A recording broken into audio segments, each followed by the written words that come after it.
Right, in today's job, we've got Cup of tea? a hot water. Nah, I'm alright for now. Sure. Yeah, hot water zone valve. We've got 2 heating zone valves there, and we've got 3 underfloor heating zone valves there. We're going to be replacing 3 of the heating zone valves with nests, or 3 of the controls with nests, keeping the hot water zone valve widened with the existing programmer. So just trying to figure out firstly which of the 5 zone valves are going to be moved over to a nest. We've got a wiring center there. We've got a wiring center down here. So just need to do a bit of tracing first to find out which cables are going where, and then which zone valves we need to disconnect either from there and from down here, and then wire these into 3 different nest heat links, so that out of the 5 heating zones we'll know which of the 3 that are going to be controlled by the nest. So yeah, should be an interesting job. Okay, so because we're going to be keeping the existing programmer, because that's going to be controlling the hot water zone valve and 2 of the 5 heating zone valves, it should be a fairly straightforward install for the nests, because all we need to do is, for example, for one nest heat link, we just need to take a live neutral. It doesn't need an earth because it's plastic, so we just need to take a live and neutral from the wiring center to the heat link. Once we've worked out which is the corresponding thermostat cable coming into here, take them from here and wire them into T1 and T2 in the heat link. Put a link between live and number 2 in the heat link, and then number 3, which is your call, that will go straight to the brown on the corresponding zone valve. So we don't actually have to mess around with any wiring in here. We just need to disconnect whichever brown from whichever zone valve that we're working on, and that will basically go to number 3 in the nest. And because we're not wiring up the hot water side of it, it's going to be treated as a combi. So the wiring is going to be treated as if you're wiring it in a combi, because you're only going to be controlling the heating. It might not make a lot of sense now, because all you guys can see is a whole bunch of wires and me just pointing, into the thin air. But once we get it all wired up, or as we wire it heat link by heat link, I'll show you so you get an idea, and then I might do another paper wiring diagram later on, so that it makes a little bit more sense. But yeah, we're going to crack on with this now. Right, what we've done first is turned off every single room stat except one, and we need to first, all of these are off anyway because we've turned off all the underfloor heating ones. So now we need to basically find which one has been left on out of these 2. So tracing the cables back from here, all I need to do is find on which brown am I getting 240 volts. So we've got a zone valve for the brown going there, and we've got a zone valve brown going in there and there. So all I need to do now is check which of these 3 I'm getting 240 volts on, and that will tell us which zone valve is currently on, which room stat is currently on, so we know which room stat we're currently working on. Easiest way, first to eliminate the hot water zone valve, just trace that cable round. So this is our hot water one, so we can eliminate that. So it's definitely not going to be one of those. It's going to be either that one or that one. So let's see which one we've got live on. Right, so I've got one probe in the earth, nothing in there. Right, 230 volts on that brown. So we know that this brown is currently live, so that's the stat that we're working on. So what I need to do now is trace that brown, which is this one, which is this middle cable here, which is this one. Now, that is number 1. There we go. So we know that that's the zone valve that we're going to be working on first, and that's the first one that we're going to be wiring into the nest. What this also tells us is, now that we know which is the brown that we're working with, we know that this black cable coming from the top is one of the, that's the call for heat from the room stat. So we know that we can use that as our T1 or T2 on the heat link, which is going to be the signal cables that's going to go to the room stat, as it's going to be hardwired. Now we just need to find from the programmer, which is the other one that's going to number 1 on the room stat, which will be our T1.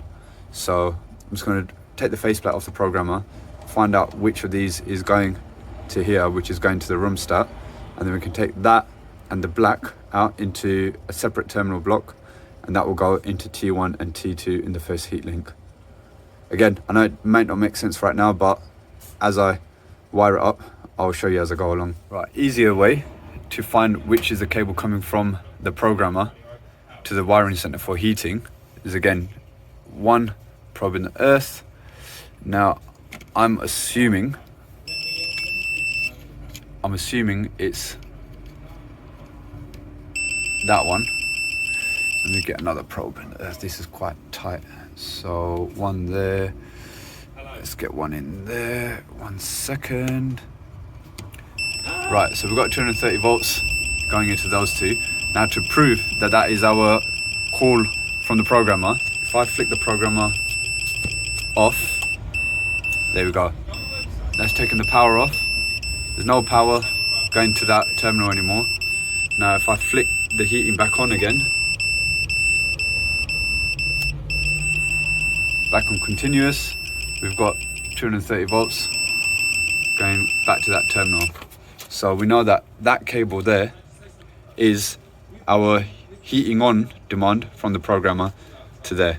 So we know that out of these now, one of these is going to be going to the room stat upstairs. So now I just need to figure out, we've got one going out to the top there, and we've got another one coming out the bottom here. So now I'm going to flick the power off and do a continuity test between here and here by taking the brown cable out of these and finding out which one is going to the stat.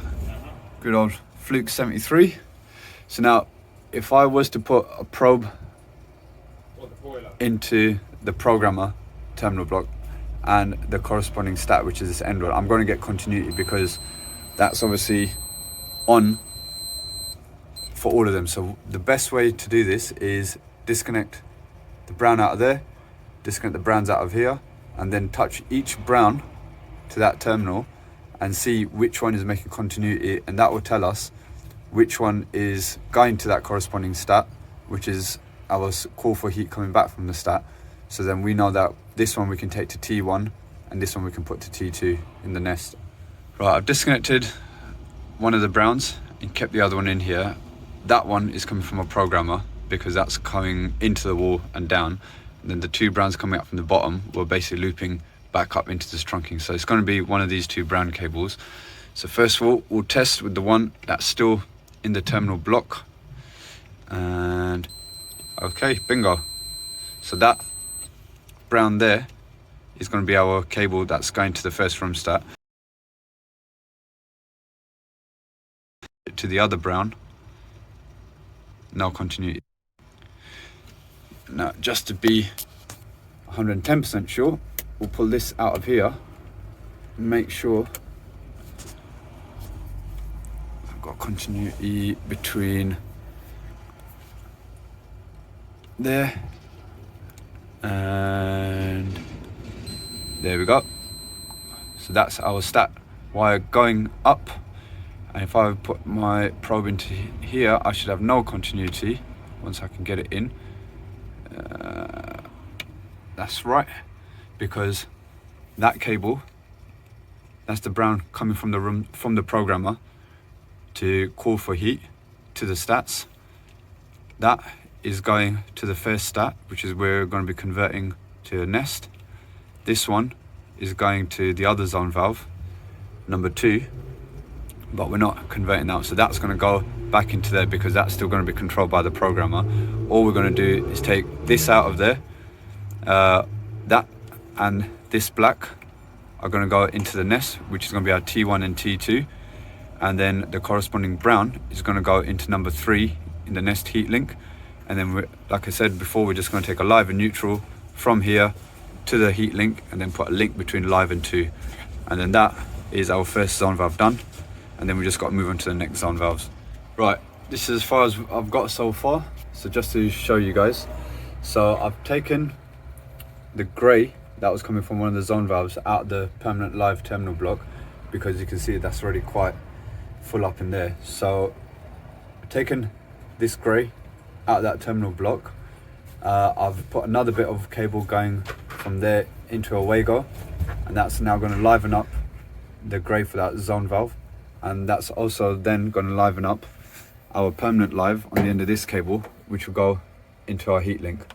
Same for the neutral. So I've taken out one of the zone valve neutrals from there, put another neutral cable into there, into this wago, which is now linking back to that zone valve. And this black is now, again, end of our cable here. The black is going to be our neutral. Taken the grey from this 4-core cable, that's going to be corresponding to the zone valve, the brown on the zone valve. So the other end of this is going to go to number 3 on our nest. So we've got our neutral, our live, we'll put a link between live and number 2, and then number 3 is going to basically go to this. And then our T1 and T2 to the stat are basically T1 and T2. So yeah, I will get it all wired up onto the wall and then give you another overview of it. Right, so just finished wiring it into the first nest. I haven't put it all fixed to the wall or anything, but just going to show you guys before I tied it all up. So we've got live and neutral cables through these wagos. They are going through this cable here, and then that's going to neutral and live on the heat link. That will then power number 2, which will be our common on the heat link.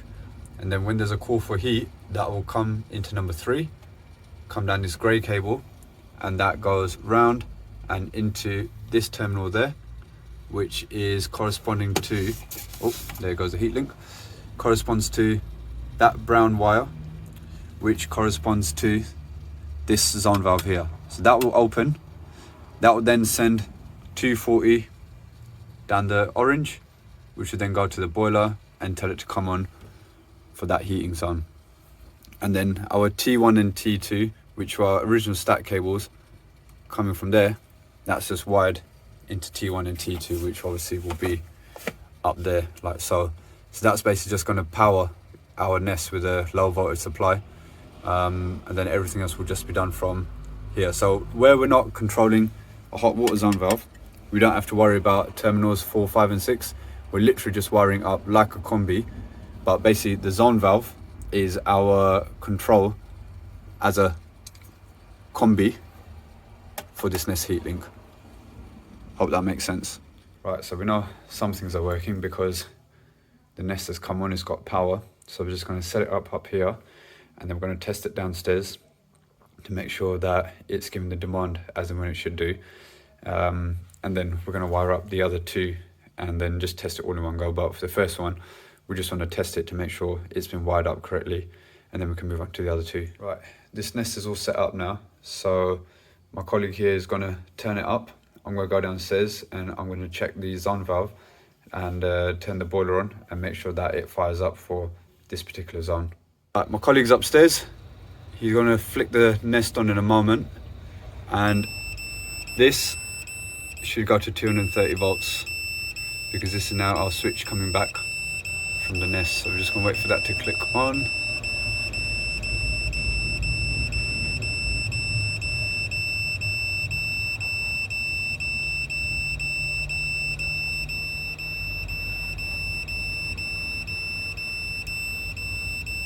Nothing yet. There we go. Now we've got 230 volts there. The nest is calling for heat. This zone valve here has freed up, so it's open. Burner has come on the boiler. So we know that that's all working fine. Happy days. Now we can tidy this up a bit, close it up, and move on to the underfloor heating zone. So I'm not going to film those because that's going to be pretty much the same concept as these, except there's going to be 2 nests, one next to each other, one above the other. But this is how you can wire up a nest to control just the heating zone on an S-plan system. Right, so he's just gone back upstairs to turn that nest down. So I'm just going to wait for him to turn that down and make sure that that clicks off as well. So apologies for the bleeping at the moment. There we go. So that's gone off. And just to be sure, we'll just double check that this zone valve here, yeah, see, that's gone stiff now. So that zone valve's shut. That nest has gone off. We are good to go. Happy days. Nest number 1 and 2 and 3. So they're all connected up to each corresponding zone valve, and up there as well to that one. So now we're just going to tidy up all this cabling and put it all back together and on to the next one. So I hope you guys find this video useful when it comes to wiring up nests to multiple zone valves. We haven't wired anything into a hot water zone valve, which is there, but if you did need to, you would literally just use your 4, 5 and 6 terminals on the nest, which would go to your hot water zone valve. But other than that, if you're just wiring it to a heating zone valve, you're just wiring it up as a combi, and you just need to find which are your corresponding zone valve cables in here, disconnect them from the wiring center and from the existing programmer, and wire them into your nest heat link. Any questions, drop a comment below and I'll try my best to answer as many as I can. Thanks for watching.